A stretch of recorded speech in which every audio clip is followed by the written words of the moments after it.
बिस्मिल्लाहिर्रहमानिर्रहीम। अस्सलामु अलैकुम वरहमतुल्लाहि वबरकातुहू। अगर आप अपने महबूब को अपने गिरफ्त उस पर मजबूत करना चाहते हैं, महबूब को अपनाना चाहते हैं, अगर मियाँ चाहता है अपनी बीवी को अपनी मोहब्बत में पागल करना के लिए, बीवी चाहती है कि अपने मियाँ को कब्ज़ा कर ले, अपने खामन को अपनी मोहब्बत में दीवाना कर दे, तो इंशाअल्लाह इन तमाम मसलों के लिए आज के नक्शे बहुत ही आजमूदा नक्शे, बहुत सारे लोगों ने आजमाया जिनको बहुत ही फ़ायदा पहुँचा।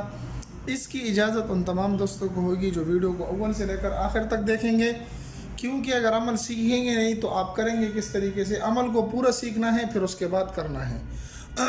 किस तरीके से करना है, किसी भी दिन कर सकते हैं, किसी भी वक्त कर सकते हैं। सबसे पहले काम आपने ये करना है, साफ़ सुथरा इस तरह के कागज़ ले लेना है। किसी भी रंग की स्याही आप इस्तेमाल कर सकते हैं, दिन के किसी वक्त भी लिख सकते हैं, लेकिन जायज़ मकसद के लिए हो। नाजायज़ मकसद के लिए जो करेगा उसका ज़िम्मेदार वो ख़ुद होगा, हमारी तरफ से उसको इजाज़त नहीं होगी। क्या लिखना है, तो सबसे पहले आपने इस तरीके का एक नक्श बना लेना है, ठीक है।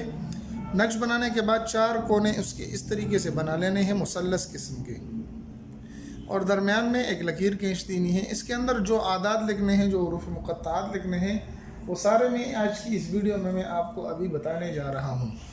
ध्यान से देखें किस तरीके से लिखना है। तो सबसे पहले यहाँ पर दरमियान में जो लकीर खींची है, यहाँ पर आपने 2 लिखना है, और यहाँ पर आपने 5 लिखना है, यहाँ पर आपने 8 लिखना है, यहाँ 5, यहाँ 1, यहाँ 2, यहाँ पर 3 और 5, 7 और 5। ये आदाद आपने लिख लेने हैं, 2, 5, 8, 5, 1, 2, 3, 5, 7 और 5।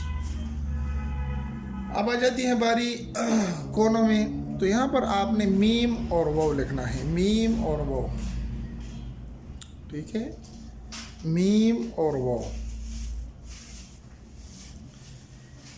अब जिसको आप चाहते हैं, जिसको आप मतलूब हैं, जो आपको मतलूब है, जिसके लिए आप ये तावीज़ बनाना चाह रहे हैं, तो उसका नाम यहाँ पर आपने लिख देना है। उसके वालिदा का नाम की ज़रूरत नहीं, बल्कि सिर्फ़ और सिर्फ उसी का नाम लिख देना है जिसको आप चाहते हैं। लड़का है तो लड़की का नाम लिख दें, लड़की हैं तो लड़के का नाम लिख दें। इतना सा काम करने के बाद आपने करना ये है कि इस नक्श को अच्छी तरीके से फोल्ड कर देना है। फोल्ड करने के बाद इसको आपने आग में जला देना है। जी हाँ, आग में जला देना है, लेकिन इस तरीके से जलाएंगे कि इसकी राख आपसे ज़ाया ना हो। इसका जो जला हुआ हिस्सा है वो आपसे ज़ाया ना हो। उस हिस्से को आप लेकर चलते हुए पानी में डाल दें। जितना ये पानी में बहेगा, इतना महबूब आपकी मोहब्बत में दीवाना होगा और ये असर दिखलाएगा। उम्मीद है ये मुख्तसर सी वीडियो आपको पसंद आई होगी। अगर पसंद आई तो हमारे चैनल को सब्सक्राइब करके लाइक कर दें, अपने दोस्तों के साथ ज़रूर शरीक करें। मिलते हैं नेक्स्ट वीडियो में, दुआ में याद रखें। अस्सलामु अलैकुम वरहमतुल्लाहि वबरकातुहू।